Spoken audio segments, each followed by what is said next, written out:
राधे राधे। जय श्री कृष्ण। जीवन रेखा के बारे में हम लोगों ने पिछली बार चर्चा की थी। आज हम चर्चा करते हैं भाग्य रेखा के बारे में। भाग्य रेखा बिल्कुल ये जीवन रेखा के पास से ये सीधे जाती है। भाग्य रेखा कुछ शनि की तरफ जाती है, अधिकांश शनि की ही तरफ जाती है, कुछ सूर्य और कुछ जो है बुध की तरफ भी जाती है।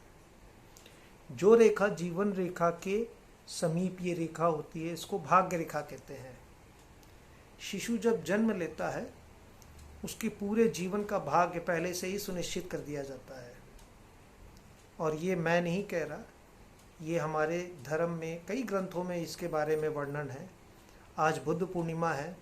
गौतम बुद्ध का भी जन्म जब हुआ था तब उनके बारे में पहले से ही बता दिया गया था कि वो राजा के इस राज्य को वो राजा बन के राज नहीं करेंगे, बल्कि वो धर्म की खोज में निकल जाएंगे, सत्य की खोज में निकल जाएंगे। राजा ने पूरी पाबंदी कर दी थी उनके ऊपर कि कोई भी बाहर का व्यक्ति उनको ना मिले, उनको वही चीज़ दिखाई जाए जो राजा चाहते हैं।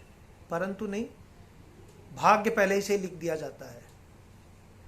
जब कोई शिशु जन्म लेता है तब आप देखेंगे ये तीन तो मुख्य रेखाएं होती हैं, जीवन रेखा, मस्तिष्क रेखा और हृदय रेखा। ये तीन रेखाएं मुख्य होती हैं जो हर शिशु के होता है। लेकिन भाग्य रेखा भी 100% होता है। पैदा हुए बच्चे के हाथ में अगर देखेंगे ये तीन मुख्य रेखाओं के साथ भाग्य रेखा हमेशा होता है। भाग्य सुनिश्चित होता है उसका कि उसको पूरे जीवन में करना क्या है। भगवान पहले से ही बता देते हैं कि तुम्हारा ये कार्य करना है, तुम्हारा ये कार्य करना है। आप देखिए ना, छोटे छोटे बच्चे पहले से ही उनको पता होता है। किसी को नृत्य कला में बहुत ज़्यादा दिलचस्पी होती, किसी को खेल में होता है, कुछ लोग संगीत में। उनको टीचर सिर्फ 2 ही 4 चीज़ें सिखाता है, लेकिन वो संगीत में निकलते ही चले जाते हैं। मुझे बचपन से शौक़ था हाथ देखने का। मैं हाथ देखते देखते आज देखो मैं यहाँ तक पहुँच गया।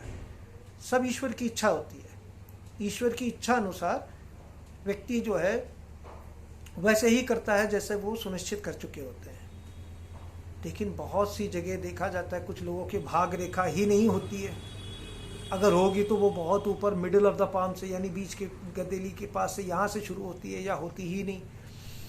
तो जिनके भाग्य रेखा नहीं होती है उनको खुद नहीं पता होता है कि उनको अगला स्टेप करना क्या है। उनके दिमाग में बहुत सारी चीज़ें होती, बहुत सारे रास्ते होते हैं। आज वो तय करते मैं डॉक्टर, कल को तय करते मैं पायलट, फिर सेना में, कभी कुछ। मजदूर होगा तो पहले सोचेगा कि मैं इस शहर में जाके ये वाला काम कर लूँगा या मैं ये वाला काम कर लूँगा। उसको कुछ नहीं पता। वो रोज़ नया कुआं खोदता है पानी पीने के लिए।